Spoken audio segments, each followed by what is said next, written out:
Hey there, Duke fans. Welcome to episode 462 of the DBR, the Duke Basketball Report podcast. We are here. It's been a busy few days for Duke Hoops, for Duke Athletics. It is Saturday morning. It's before the football game, so we're not going to get to the football game at all in this podcast. That's good because, frankly, we got tons of basketball stuff to discuss. Sam Klein, I'm Jason Evans. No duh. I should really tell you who I am because after 462 of these, I'm sure you're completely clueless. In any event, I'm Jason Evans. I'm hosting this week. Sam Klein is joining me. Sam, how you doing today? I am great. I am happy to be talking about a couple of Duke victories, even if one of them was a bit of a nail biter. And Oh, UNC had a. they were both nail biters. I mean, it was I would describe the game we thought was going to be easier as the bigger nail biter. And Carolina lost both in basketball and football yesterday. So, yeah, in a span of 10 minutes. Yeah, exactly. People texting me going crazy, like they lost both games in like 10 minutes time. and Carolina losing to NC State in football is like it's a truly crazy thing. So because that never happens. We're sorry again that Donald Wine cannot join us today. He is still enjoying. I think he's probably like on his way back or something, or maybe coming back today from the World Cup. He watched his final match yesterday, the U.S. versus England, which was wow. I mean, like for a 0-0 tie, that was as good. That was as much fun as I've had watching. What a pregame for the Duke Xavier game. Yeah. Turned out okay.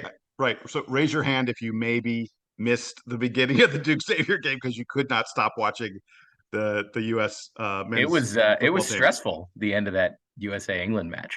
It was a great match and a lot of so exciting. The World Cup is. I wish FIFA.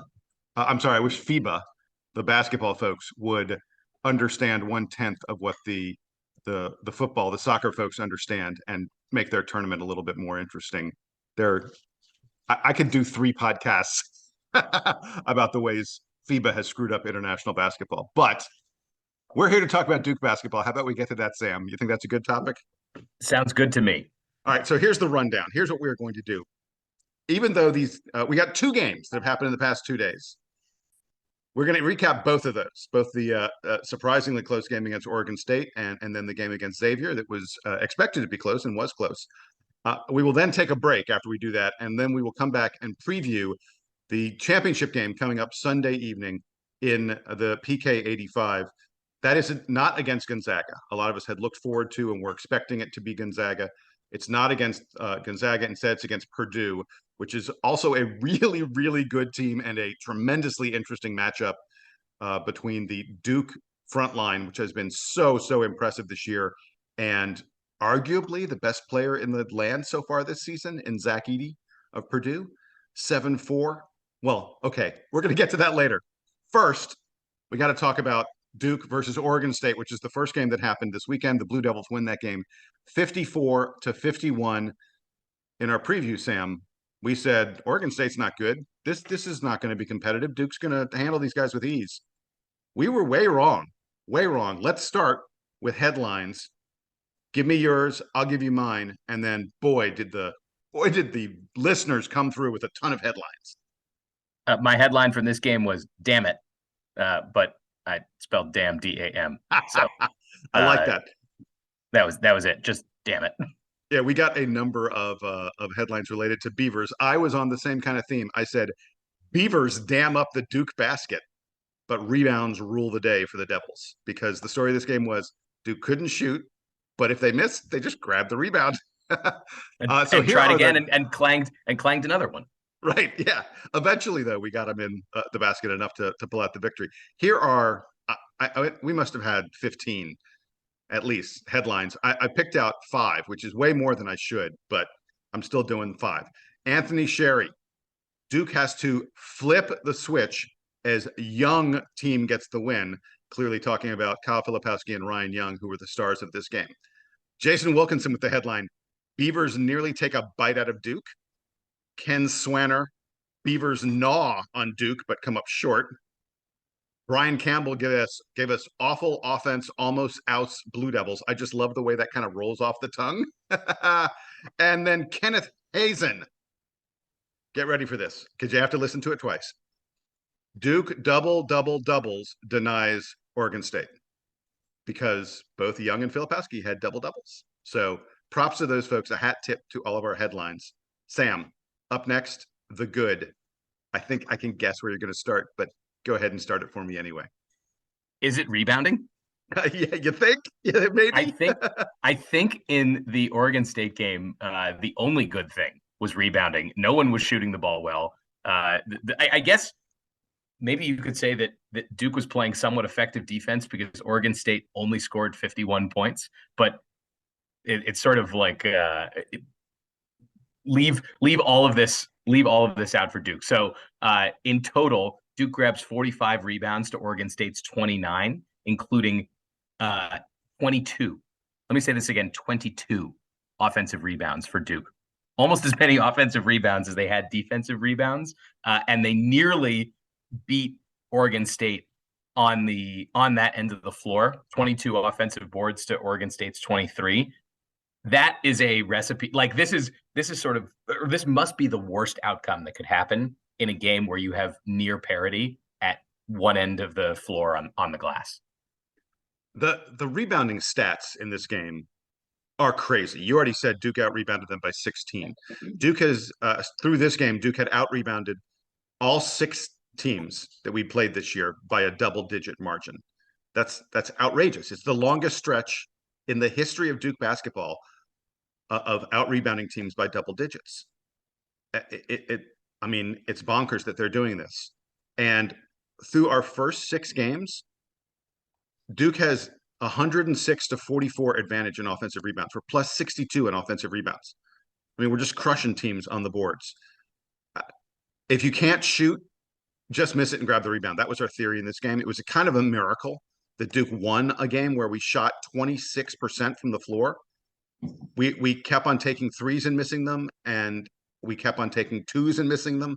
This was the lowest. We shot 26.7%. It's the lowest shooting percentage in a Duke victory in history of Duke basketball. That's think about how long this program's been going on. We've never won a game where we shot 26.7% from the floor. We are now the #1 team in the country at offensive rebounding. Our offensive rebounding rate is 44.4%. And that's after we'll get to in the yeah. Xavier game. Duke wasn't great at offensive rebounding. In the Xavier game, they were nearly good. Right. And there are 2 guys that we have to focus on in terms of this offensive rebounding. It's Kyle Filipowski and Ryan Young.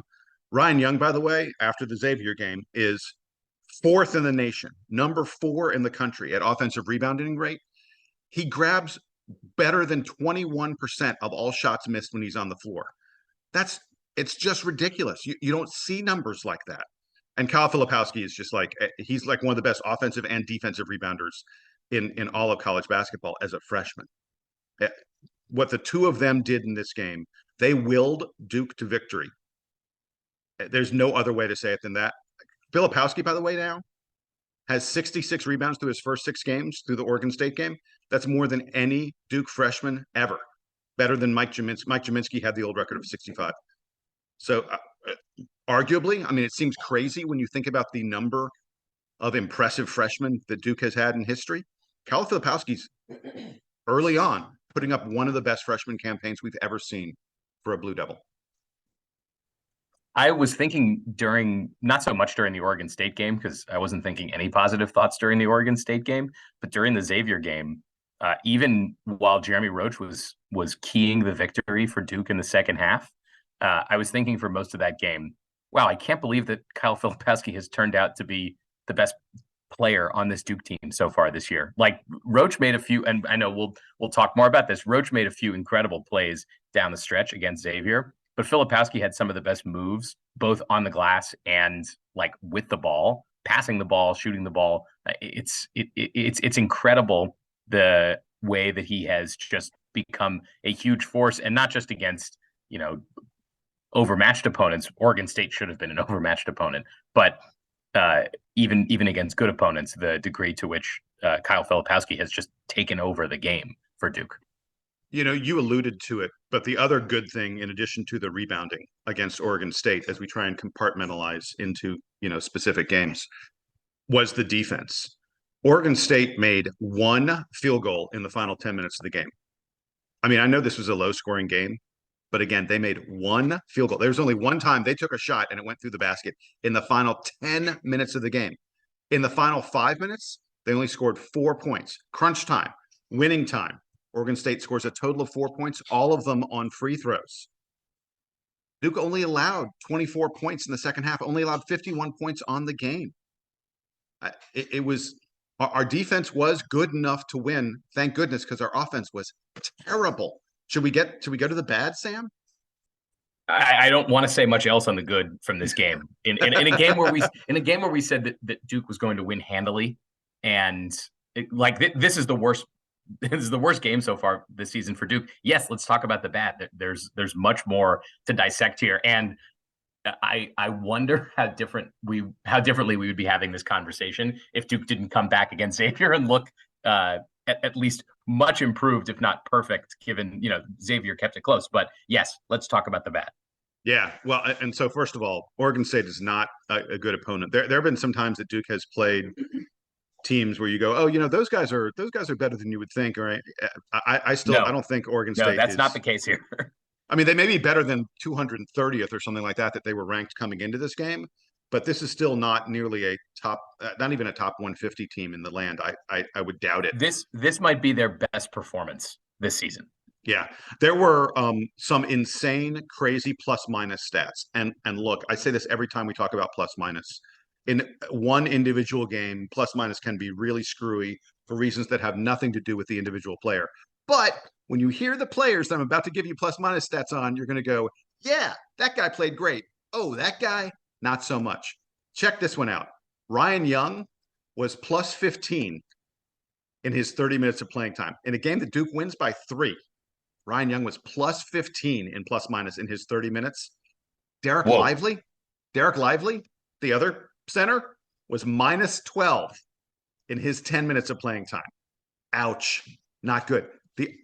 Jalen Blakes was plus 10 in 60 minutes of playing time. Mark Mitchell, minus 10 in his 11 minutes of playing time. Now, plus minus doesn't tell the story, but if you want to talk bad, I'm sorry. I'm going to be honest. That's our job. We can't just be rose-colored glasses.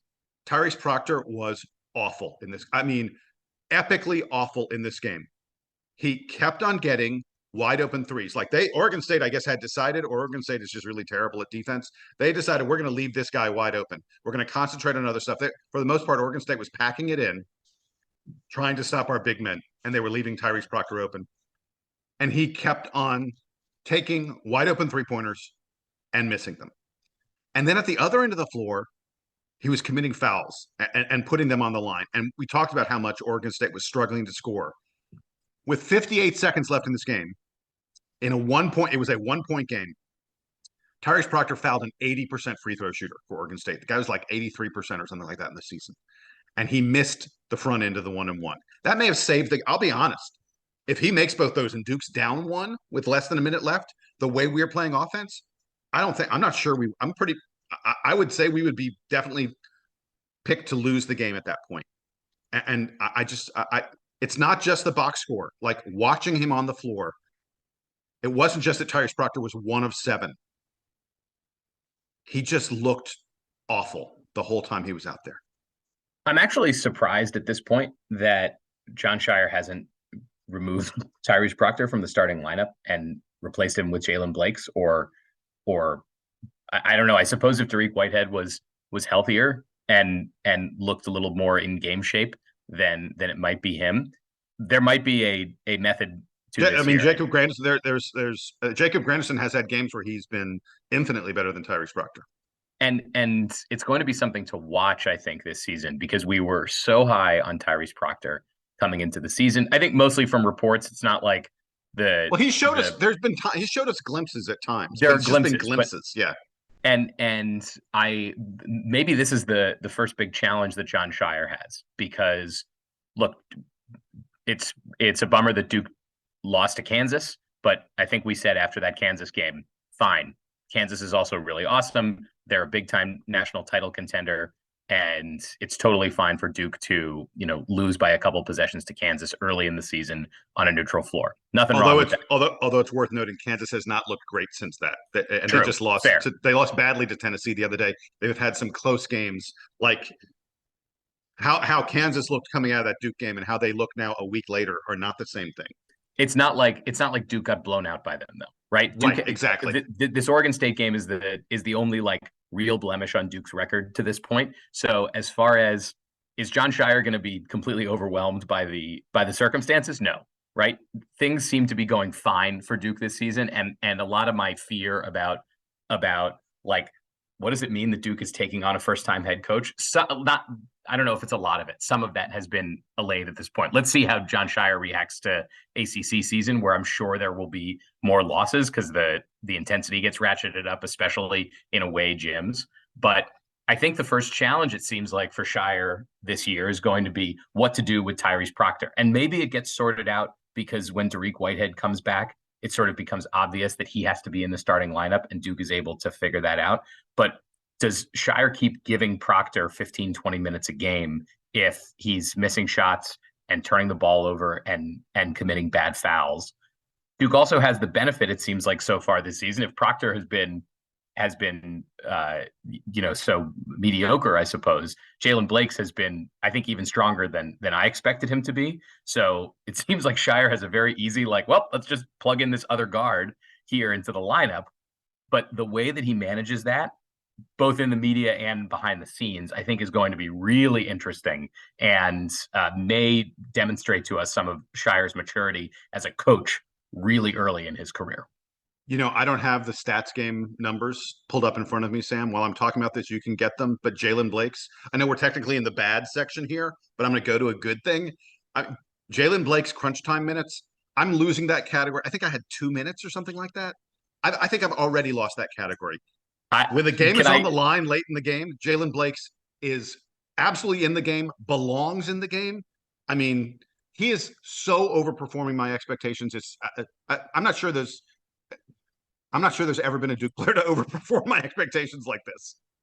And let me tell you, Jason, you're going to be happy to learn that I might give up on tracking this category because I have determined that there is not an easy way to do it. I can't tell that there's play-by-play. I was updating the stats game this morning because what I realized a couple of weeks ago, right, I think soon after we did it, is that I gave myself a few categories that are going to require me to track it game by game as opposed to going back at the end of the season.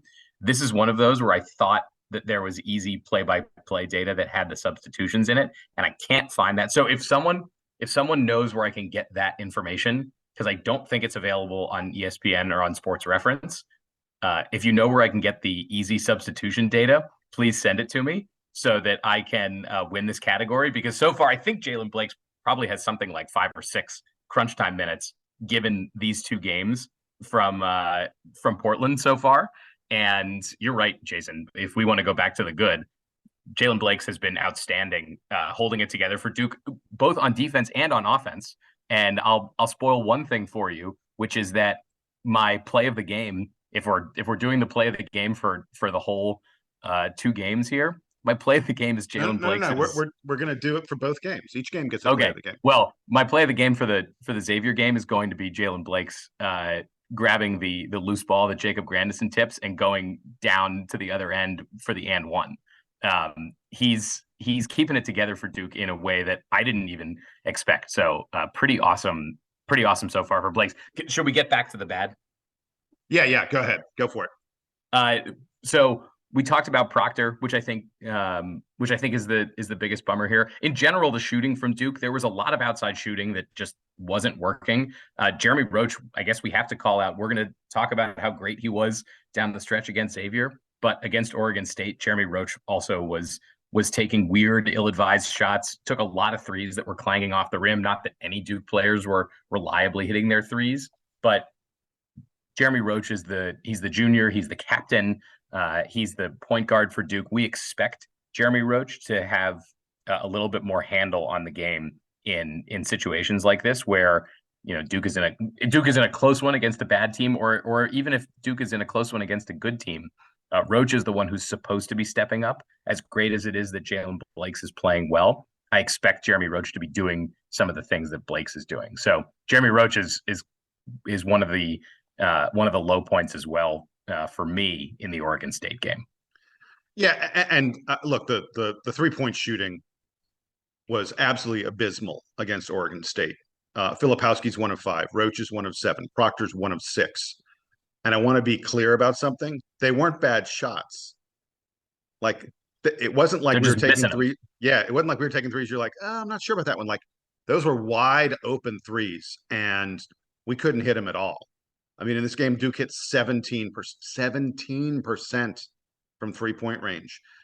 The only thing I would say to sort of mitigate this, to move it from bad to okay, is I think that down the stretch, late in that game, Duke kind of recognized, all right, we're not hitting our threes, and they stopped taking them, which I think was a wise thing to do in this contest.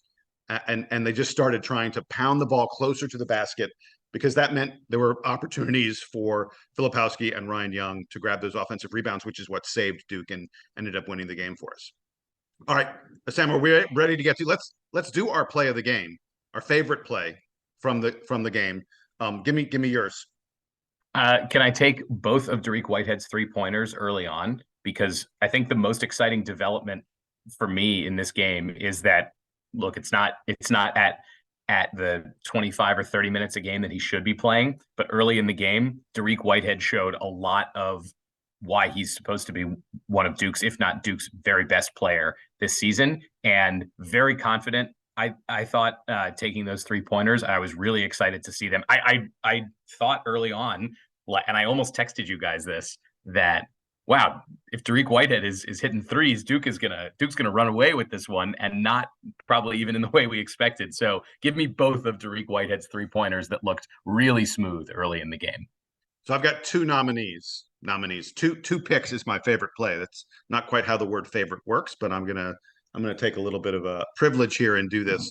The first one is Kyle Filipowski's 3-pointer, the only 3 he hits in the game, with the shot clock dying, the shot clock like less than 1 second left. With 8 minutes left, Duke was down 3, and this is the shot that tied the game. He took the 3. It was off the dribble. Like I said, the shot clock was almost done.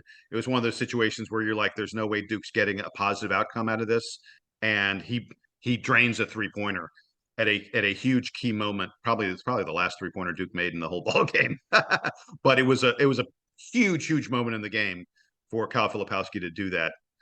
And by the way, it wasn't like a lucky shot. Like, he's legitimately able to make that shot off the dribble the way he did, because he has such tremendous skill for a guy who's 7 feet or close to 7 feet. But my other nominee, which I actually like even better than that, with about 7 minutes left in this game, Kyle Filipowski found himself on defense against one of Oregon State's smaller players. I want to say it was against Pope, their best player.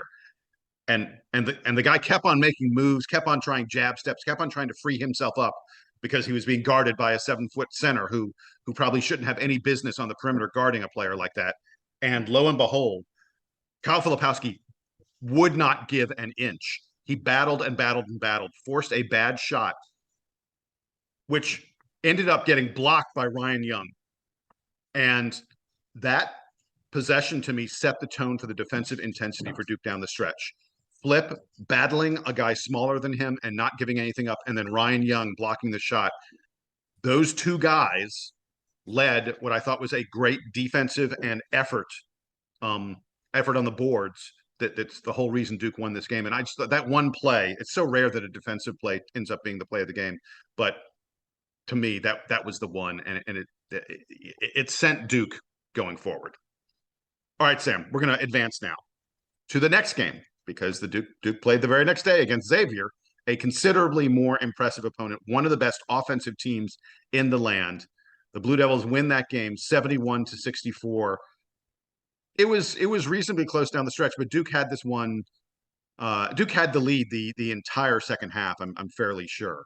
I'm trying to remember if there's any moment that they. No, I don't think so. I'm pretty sure Duke had the lead the entire second half. The whole way. Yeah. In fact, looking at the stats now, Xavier led this game for 1 minute and 57 seconds. Duke led it for 36 minutes of the game. So we basically led the entire contest, but it was a close, very, very competitive game against a really good team.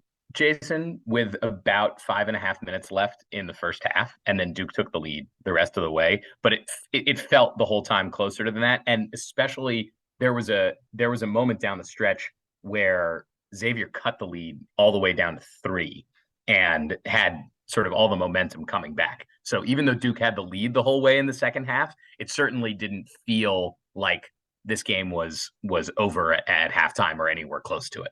Not even close. And Xavier is the kind of team that you're probably going to face in a round of 32 or a Sweet 16 kind of matchup. They're a very good ball club.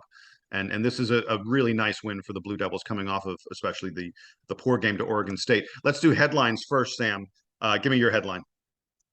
Oh shoot, I didn't write a headline for the Xavier game because I was so impressed with myself with my headline from the Oregon State game. Why don't you do one? And in the moment, I swear I prepared for the show. In the moment while you're doing that, I will think of one. Okay, so my headline from this game: Roach runs the show. Because this was clearly Jeremy Roach's best game of the season. We got a couple good ones from the listeners. Josh Levinson gave us Roach lowers the boom. He spelled boom Boum because there is a key player for Xavier named Sule Boom. Now, I don't know that Jeremy Roach lowered the boom on Sule Boom because Sule Boom had 23 points in this game. But I appreciate him trying to figure that out between Duke and Xavier. But then the best one, Clinton Weaver. Clinton, I'm tipping my cap to you right now, my friend. Musketeers check into the Roach Motel, but their upsets hopes are exterminated. Clinton, I love it. That's a really good one. Twice punny for Mr. Weaver. Yes. You know what? I'll take the second half of his just because it was such a good one. So I'm not giving you a headline today, but we're getting so many good headlines from the listeners. It feels like I can just mail it in on this segment. Yeah, there you go. And by the way, folks, I'm getting lots of headlines. I'm not getting lots of favorite plays. Send us your favorite play also, because we want to find out from all of you. Well, what's your headline from the game? What's your favorite play from the game? Listener engagement. This is what it's all about. This is what they tell you need to do, right? Okay, let's get to the good from this contest against Xavier. Sam, tee it up for me. What you got? Yeah, from this game, there's a lot of good. I want to start on defense, as you mentioned, Jason. Xavier is one of the best offensive teams in the country. Duke has, I think we've talked about tempo a couple times, especially leading up to this game. It was sort of an interesting question, like how much is Duke going to match Xavier's tempo versus maybe try to slow them down a little bit. This game, 66 possessions, not the fastest game. So Duke was holding Xavier down a little bit and turned Xavier over 15 times. 15 turnovers in this game. I'm really impressed with the way that Duke was able to not just create steals, but also knock the ball out for dead ball turnovers, force Xavier to travel a few times. And this was a team effort, by the way, on defense. Duke was switching, not switching. Duke was rotating guys in and out a lot. There was a little bit of foul trouble early in the game, especially from the big men. Both Ryan Young and Derek Lively got in a little bit of foul trouble. And so lots of substitutions that John Shire had to make in this game, but so much defensive pressure that even in that the brief run that Xavier made in the second half, it felt like they never fully got comfortable. I was even watching, I think, early in the second half and thought to myself, it feels like Duke should be up by more given the amount of defensive pressure that they're putting on. Xavier is just such a good scoring team that even when you put a lot of defensive pressure on, they have a lot of guys that can take threes. They have a lot of guys that can make baskets. So it was that I thought was the most impressive thing from a team perspective. Yeah, the defense is definitely something we need to talk about. Duke has now held all 7 opponents we played this season to 90 points. I'm sorry, to 70 points. 90 would be good. 70 points or less. Give him the full credit. Under 65. Yeah. Or sorry, other than the Kansas game, Xavier only scores 64 points, and Xavier usually scores more than that. Yeah, and like you said, Xavier's a really good offensive team. This is the first time all year they've been held to less than 65 points in the game. They came into this game averaging 85.8 points per game. Team averages 85. Duke holds them to 64. That's really impressive. And a lot of that defensive effort was our big men down low. Jack Nungy of Xavier is their leading scorer. He has scored at least 14 points in every single game this season. Against Duke, he shoots 1 of 13. That is not good. And part of that was Jack Nungy missing shots, but a lot of that was Ryan Young, Derek Lively, Kyle Filipowski playing outstanding post defense.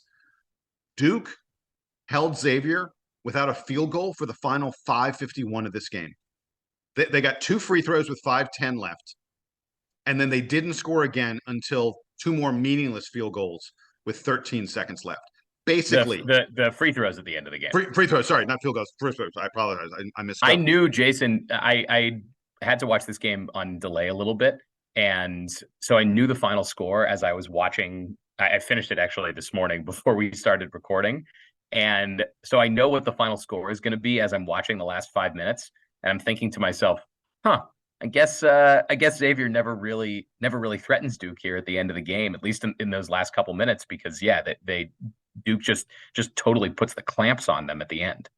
Yeah, it was impressive defensive effort. Like I said, most of it to me felt like it was happening with our big men down low. You mentioned we only out rebounded them by 1, but Xavier is a very big team, and it's anytime you can get an advantage on a team like that in rebounding margin, it's a big deal. And part of that rebounding margin again was on the offensive boards. Duke ended up with a 12-4 advantage in second chance points.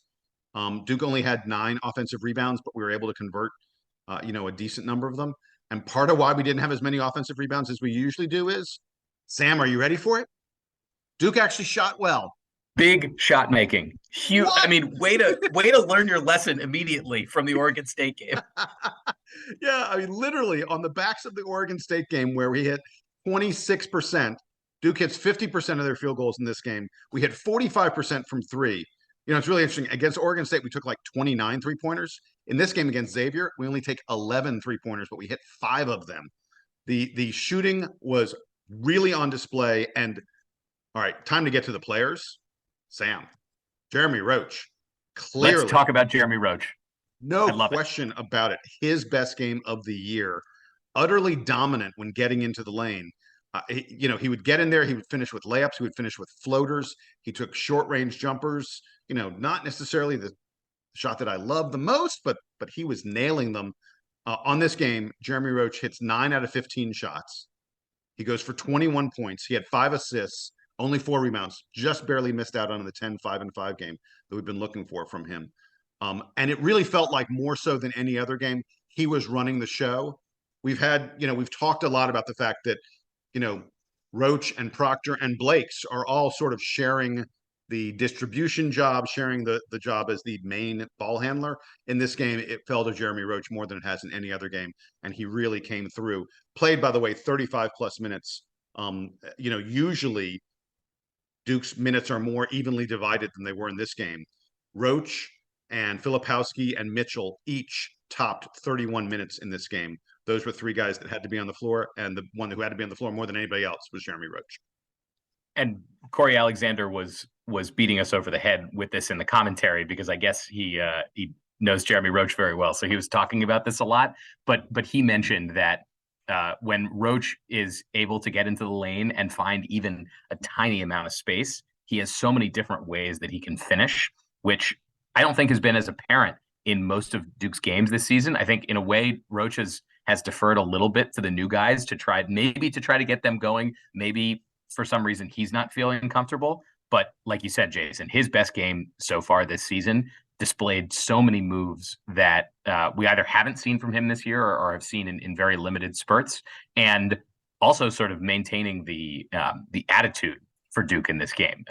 There was an element of like Xavier, like I said, in the second half, Xavier was threatening a little bit, and it felt like Jeremy Roach maintained the composure and kept all the guys in it. I love the way that not only he's playing offense, but the way he's playing defense these days has been a real pest far out on the perimeter, helping to when you mentioned that Duke's big men were putting in a lot of effort to limit Xavier in this one. I think that some of that was actually starting on the perimeter with Roach. So great game from him. Can we also talk about Filipowski and about Jalen Blakes. I think Jalen Blakes is the one that I was so excited about from this game. As good as Jeremy Roach is in the role that we anticipated, you said earlier that Jalen Blakes is exceeding expectations in this. He plays 25 minutes in this game.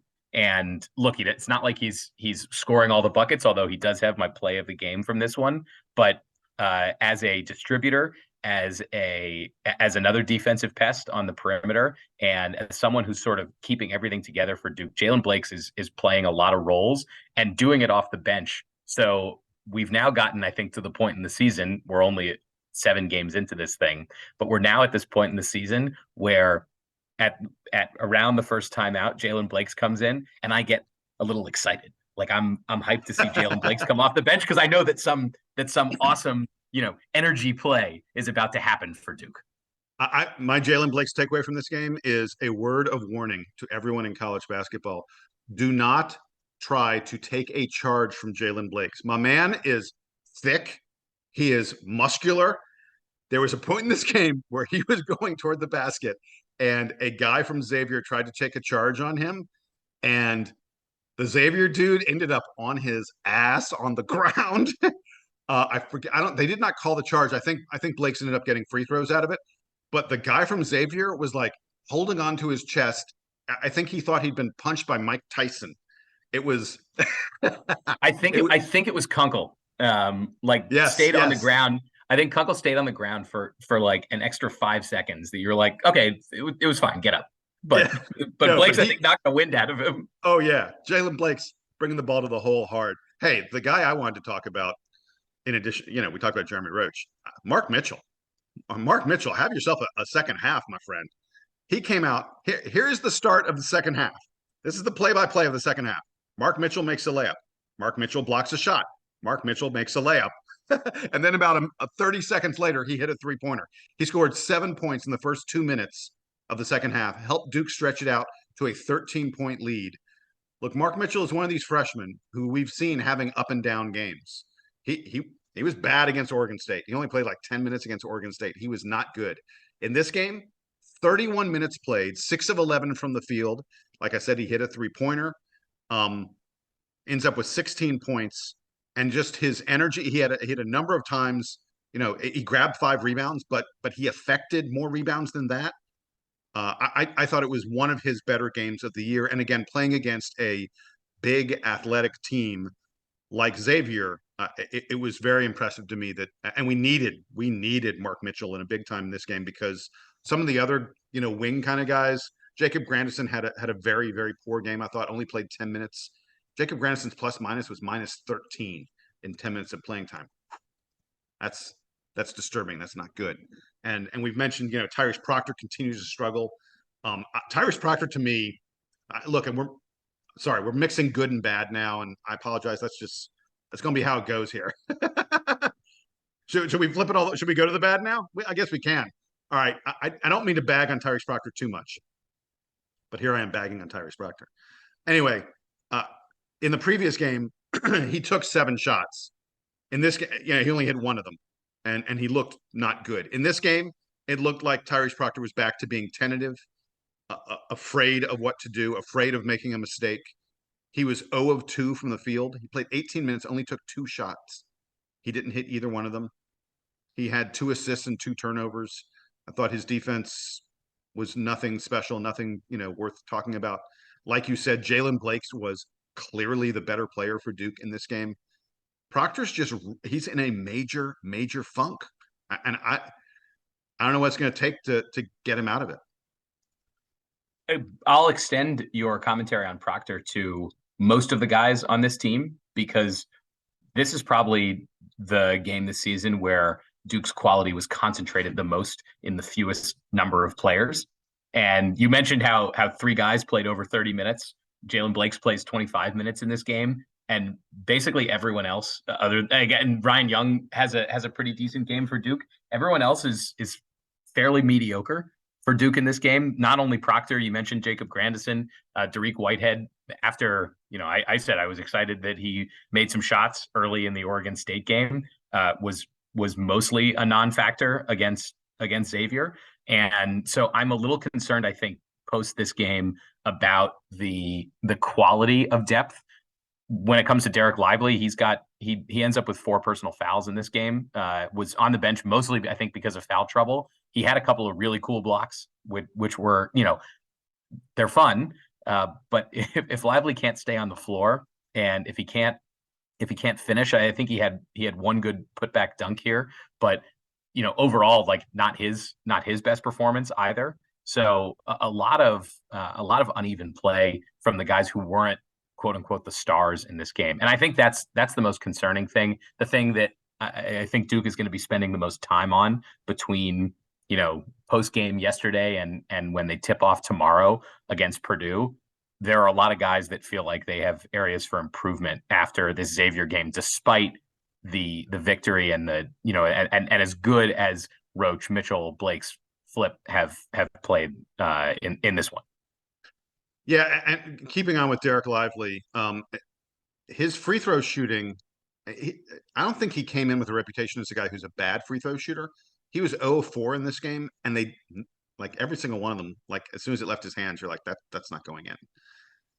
If he's going to be a liability at the free throw line, it limits your ability to have him in the game in competitive games, and especially late in competitive games. So that concerns me a good bit. I've got to tell you, I mean, I know we have to keep it real. We have to be honest. We can't, like I said, we can't have rose-colored glasses. Derek Lively and Dariq Whitehead are the number 1 and number 2 recruits in this class.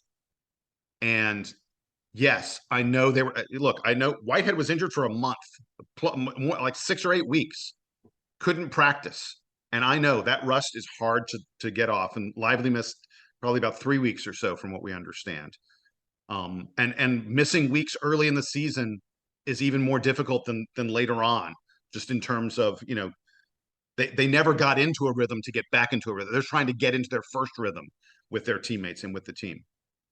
But it has to be said, for guys with their reputation, for guys who are presumed to be not just one and done, but lottery picks, perhaps talk that Dariq Whitehead was going to be a top 5 pick, maybe as high as like number 3 or 4 in the upcoming draft. These guys just have not looked good. They have not impacted games for Duke in a positive fashion, I don't think, at all this year. Lively kind of maybe a little bit, but Whitehead's shooting percentages are terrible. He is getting lost on defense. I think the reason he played so little in this game, Xavier has good guards. Xavier's a good team overall. And there were a couple times where Lively absolutely, this team is doing a great job of team defense. Derek Lively isn't caught up with that yet. I'm sorry, I meant Whitehead. I'm saying wrong. I meant Whitehead is the one who was struggling guarding perimeter players in this game, at least from what I saw. And I think it may take the Christmas break. It may take some real time off from games for Duke to get those guys integrated the way we expect them to be. But on the one hand, I guess you can be thrilled that Duke is playing as well as they are, performing as well as they are, without 2 lottery picks playing anywhere close to what they should be. But on the other hand, those guys got to start to play better. It's just, and they've got Jason, you mentioned that it might take a little bit of a break here, because Duke, especially the last like 2 weeks, really hasn't gotten much of a break between they had to travel to Indianapolis, then come back home for a couple of games. They haven't had like more than a day off at any point here. So the opportunities to kind of reset. I said that they're going to be watching that tape and trying to fix problems from the Xavier game in anticipation of Purdue. The goal number 1 is beating Purdue. And if it means that Duke might have to shorten the rotation a little bit more against Purdue because only some of these guys are playing well, and maybe Whitehead and Lively still aren't really healthy yet, that's what Jon Scheyer is going to have to do. And by the way, right after this Purdue game, Duke is flying home from the West Coast and having to prepare for Ohio State a couple days later. So there isn't yet a break here. Duke begins ACC play next week against Boston College. Boston College is not the best team in the ACC, but it's a conference game. So not a lot of time to rest and reset for. And by the way, I agree with you, Jason, that it's disappointing. As good as Kyle Filipowski has been, as much of a revelation as Filipowski has been as the best player, I think, on this team overall this season, we expected a lot more from Whitehead, and particularly Lively, since it doesn't seem like his injury was as serious heading into the season. Yeah, well, it just means that there's a lot that this team can grow on. Hey, let's Tons. yeah. By the way, mentioning Filipowski, it's really quick. One thing I noticed against Xavier, little bad thing that I have to mention about Kyle. It feels to me like when he's making a move in the lane, he's decided to shoot before he is definitely open to shoot. I've noticed that he seems to be forcing a little bit. Part of that may be that he has realized what we have been saying, that, hey, I'm the best guy on the team. I'm our go-to guy. I feel like if Duke needs a bucket late, Roach and Filipowski are the only guys who are even under consideration for that take a key shot kind of thing. And I think that Filipowski may be forcing just a little tiny bit. So that's one other thing I had in the bat. It's the only thing I had in the bat. And I was tracking Stats Game this morning. This was the first game that Roach has led the team in scoring. Mark Mitchell led the team in scoring in the first game. Filipowski has led the team in scoring since then. He's still averaging a double-double. He's had a couple games where he hasn't quite hit the 10 rebound mark, but Filipowski is still averaging a double-double. And looking back, I think from our preview of the season to now, the thing we have so far underrated the most is Kyle Filipowski's production. He has been no question such about it. Yeah. And in this game, he only gets 12 points and 4 rebounds. Still makes, as you said, Jason, you just identified that he makes some questionable decisions with the ball when he decides to shoot, and yet he is still such a good shooter and such a good offensive playmaker that I think you've just flipped the switch from evaluating him just as like a good freshman that comes in to giving him like the Jabari Parker or Zion Williamson evaluation. Like, hey, you are clearly a star. We are now going to talk about you like you're a star, and we have flipped that narrative, I think, from a couple of weeks ago. Yeah, no question about it. I mean, remember when people were saying Kyle Filipowski feels like he's been the least impressive of the freshmen? Oh boy, let's rewrite that script. What about the fact that like Kyle Filipowski is coming to Duke next year and he expects to be a multi-year player? Yeah. Well, we don't know. We don't know. But if the guy it's hard to not see him as a lottery pick right now. Yeah, one of the best plays from this game. He does that little step up behind the dribbles behind his back and pops like a 17-footer. Not, there were a lot of long twos in this game, which was weird. Duke probably wins this game by over 10 if they just keep in mind where the 3-point line is. But yeah, that move was insane. Like nobody does that in college, let alone 7-footers. All right, so you're talking about plays. Let's get to our favorite play as we wrap up our coverage of the Xavier game. I'll go first because I got two. I got two nominees. I'm bad about this. My favorite play tends to extend beyond one. They are both plays involving Jeremy Roach. One of them was he hit a floater in the lane.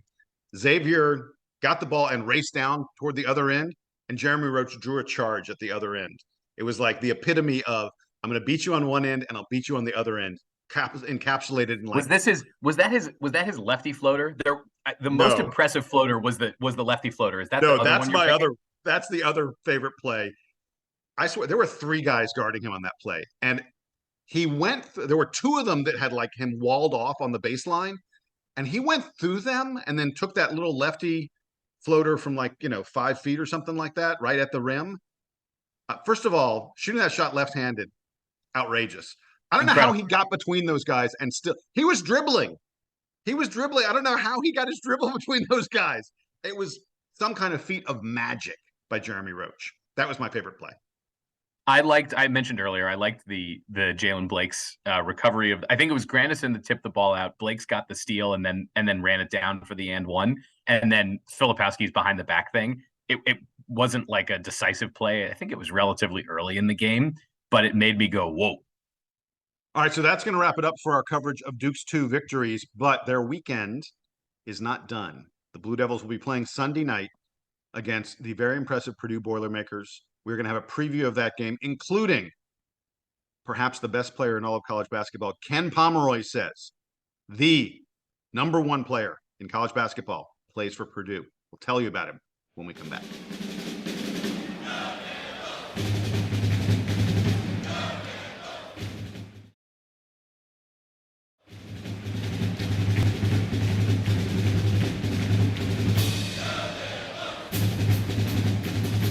back from the break, and we have to talk about Duke's opponent in the championship game of the PK85. It is the Purdue Boilermakers.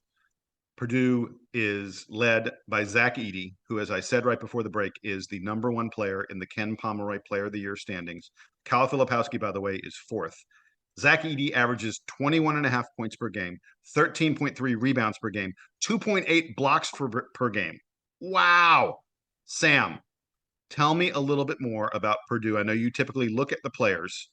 What should we expect from this team? Yeah, Zach Edey, as you mentioned, is the star here, and I feel like we need to apologize to Zach Edey as we get into this, because when we were previewing this tournament, I think we highlighted for Xavier, we highlighted Nunji. For Florida, we highlighted Colin Castleton, and I think briefly mentioned Drew Timme being on Gonzaga under the assumption that Gonzaga was going to be playing in the championship game.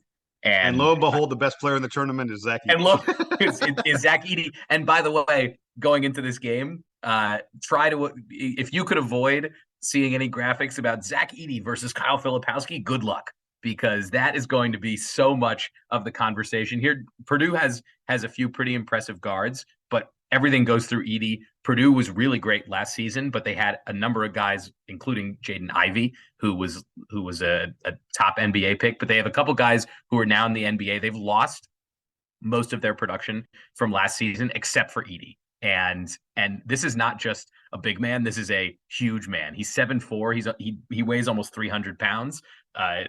As much as Filipowski and Ryan Young and Derek Lively have had to deal with some big guys like Jack Nunji this season, none of them has been as big as Zach Edey. He's going to in at least in stretches in this game, he will push Duke around. He'll push around anybody. He's great on the pick and roll. He's great at finishing around the rim, and that is going to be sort of the main problem for Duke in this game. There are a couple of other guys who are interesting for Purdue. They have a couple of freshmen who've been playing well so far this season. One of them is Fletcher Lawyer, who is the younger brother of Foster Lawyer. I saw his name and I was like, oh God, those parents really. Yeah, exactly. what were the parents thinking on that one? So Fletcher and Foster. That's not bad. Yeah. I feel like when you shout it from the bottom of the stairs, you could get them confused because you've got the same sound at the beginning and the end.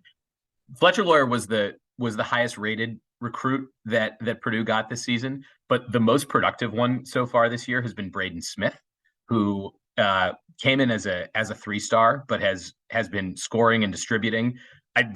He's a 5'10" point guard, so not very big, and you'll hear, I think, a little bit about the matchup between him and Jeremy Roach in this one. The thing for Smith, because he's a freshman and he's a 3-star, he turns the ball over a fair amount. And so I think the key for Duke in this one is going to be seeing how much they can disrupt the guards and not let Zach Edey beat them. Zach Edey's going to get his points and he's going to get his rebounds. And, I'm sort of glad that Duke got the experience in the Xavier game, a game that Duke wins, but the experience in the Xavier game where, look, they were fairly evenly matched in terms of rebounding talent. Xavier is a very good rebounding team, and we said that the rebounding margin was effectively even in that game. I think Duke only out-rebounded Xavier by like 1 or 2. In this game, Zach Edey is going to be a load against Duke in the paint, and they're going to have to use all of Ryan Young's available fouls, I think, in this one to overcome him. So the question is how much Duke is going to be able to turn over Purdue's perimeter and not let them beat Duke on the pick and roll, et cetera. Yeah, so let's get to some of the advanced stats with the Purdue Boilermakers. Ken Pomeroy says they are the number 13 team in the land, by the way.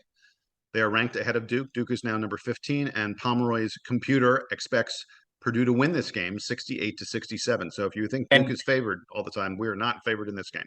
Jason, on the topic of the Ken Pom rankings, Duke was number 9 heading into the Oregon State game and then dropped to 15 as a result of that win. Yeah, we tumbled after that bad game. In any event, the other stuff about Purdue is this. They are one of the tallest teams in the land, thanks to Zach Edey being 7'4". Ken Pomeroy has them as the 14th tallest team in all of college basketball. So this is yet another opponent where Duke's big men will be battling against guys as big, if not bigger. On offense, Purdue plays relatively slowly, but they are super efficient.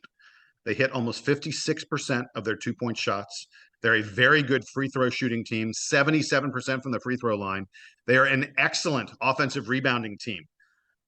To some extent, this game may be decided on which team is able to get offensive rebounds, because both of these teams are really good offensive rebounding teams. And this Jason, is a key, when you say that they're a good offensive rebounding team, you mean that Zach Edey is an elite offensive rebounder? Yes. Right, exactly. But yeah, they grab almost 37% of their missed shots. Duke, of course, is number 1 in the country in offensive rebounding. We grab 44% of our missed shots, but that shows you. I mean, this Purdue team is a team where you have to keep them off the. You have to keep Zach Edey off the boards. On defense, let's transition to the other side of the floor. They don't force a lot of turnovers. That's not part of Purdue's game plan, and that's not something they do particularly well on defense. They do a great job of not fouling and sending teams to the free throw line. They're 5th best in the country, number 5 at the number of free throws they give up compared to field goal attempts. Sort of tempo measured stat there. They are outstanding at 3-point defense as well.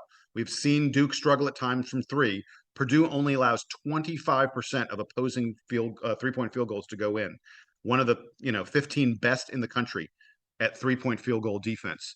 So this Purdue team is going to present a lot of challenges for Duke. And like I said, Ken Pomeroy thinks Purdue should be favored in this contest. Headed into this, the two things that I'm looking for, Jason, if you want to sort of think about this as both an opportunity for Duke to win a trophy and be champions early in the season, but also as a point of development. Edey is obviously the focus here, and so I'm very curious to see how Kyle Filipowski in particular does against him. But there will be moments where Derek Lively is switched onto him, or where Lively is sort of taking him primarily on defense, especially if Edey is trying to stay more in the post. I think that that Lively and Young will be the guys who guard Edey the most. Now Duke switches, so you'll see other people on him. But in terms of when he crosses half court and they come down to run their half court offense, which is what Purdue mostly does, because they don't push the ball up the floor all that much because Edey's not that fast. You're going to see Young and Lively as the guys setting up against Zach Edey, at least initially. So this could be an opportunity for Lively to have an excellent game if he is really studied up on what Zach Edey is going to do, especially in the pick and roll where he can be so dangerous. So I'm looking for those guys to be ready on defense. Edey might still score 15 points, and we could say that Derek Lively had a great game, making him uncomfortable. That can totally happen in this game. The other thing that I'm looking for is like I said, Duke creating a lot of turnovers, especially guys deep on the bench. I want to see a little bit more bench production from Duke in this game, whether that's Jacob Grandison or Tyrese Proctor if he's playing in a limited role. Maybe see him break out a little bit. Duke should flex a little bit on defense. They're pretty athletic, and Purdue plays slowly. You mentioned, Jason. This is going to be a game with not many possessions. Duke can create a comfortable victory if they make Purdue really uncomfortable on the perimeter. One advantage that Duke may have, not a big advantage, but something worth noting, is that Ryan Young has played against Zach Edey for several years. When Ryan Young was on Northwestern, Zach Edey's been on Purdue. Big Ten teams like Ryan Young played against Purdue, 20 plus minutes in 2 games last year for Northwestern. So Ryan Young at least knows a little bit of what Zach Edey is going to bring to the table. And Ryan Young probably can provide a pretty decent scouting report to the other Duke big men about what to expect here. And it's worth noting that unlike the usual holiday tournament where it's back to back to back, there is a 1-day break for Duke to really work on and learn about what they need to do to stop Zach Edey. Zach Edey was also high school teammates with Mark Williams. I don't know that helps. Really? Because they both went to IMG. So yeah. So Edey was I think he's a year behind, or he might have been in the same. I think he was in the same class as Mark Williams, because Mark Williams would be a junior this year, and Zach Edey is a junior this year. So Pretty interesting that they were teammates at IMG. And man, how fun do you think those practices were?